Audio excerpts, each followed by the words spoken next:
పెట్టడం చాలా అరుదు. అయితే ఒక అతి ముఖ్యమైన విషయం, ఒక అతి ముఖ్యమైన పరిణామం ప్రజల దృష్టికి తీసుకొని రావడం కోసం ఈ సమావేశం ఏర్పాటు చేసినాం.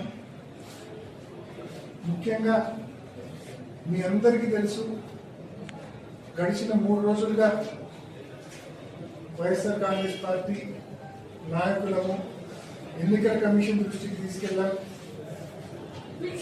ఈ పోలింగ్ బూతుల మార్పు గురించి ఇన్ని పర్యాయాలు ఎన్నికలు జరిగాయి. ఎప్పుడు కూడా పోలింగ్ బూత్ అనేది ప్రజలకు ఇబ్బంది లేకుండా వాళ్ళ గ్రామంలోనే పోలింగ్ బూత్ ఉండేది. కానీ ఫర్ ద ఫస్ట్ టైం ఈసారి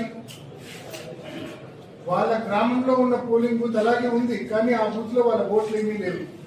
వాళ్ళు పక్క గ్రామానికి 4-5 కిలోమీటర్లు ప్రయాణం చేసేది పక్క గ్రామానికి వెళ్ళి ఓటేయాల్సిన పరిస్థితి. ఇదే విషయాన్ని గడిచిన 3 రోజులుగా మీడియా సమావేశంలో చెప్పాం. అట్ ద సేమ్ టైం ఎన్నికల కమిషన్ దృష్టికి కూడా తీసుకెళ్ళాం.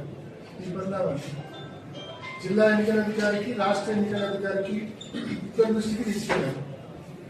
ఇప్పుడు ఇది సరిపోదన్నట్టుగా ఫర్దర్ అప్డేటెడ్ కుట్ర ఇంకోటి జరుగుతూ ఉంది. నిన్న రాత్రి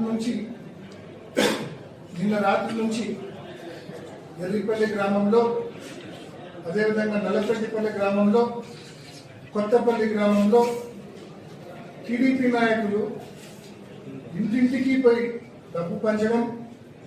డబ్బు పంచడంతో పాటు ఇప్పటికే ప్రభుత్వం దాదాపు ఒక 80-90% ఇళ్లకు ఎన్నికల కమిషన్ దగ్గర నుంచి ప్రతి ఇంటికి ఓటర్ స్లిప్ వెళ్ళింది.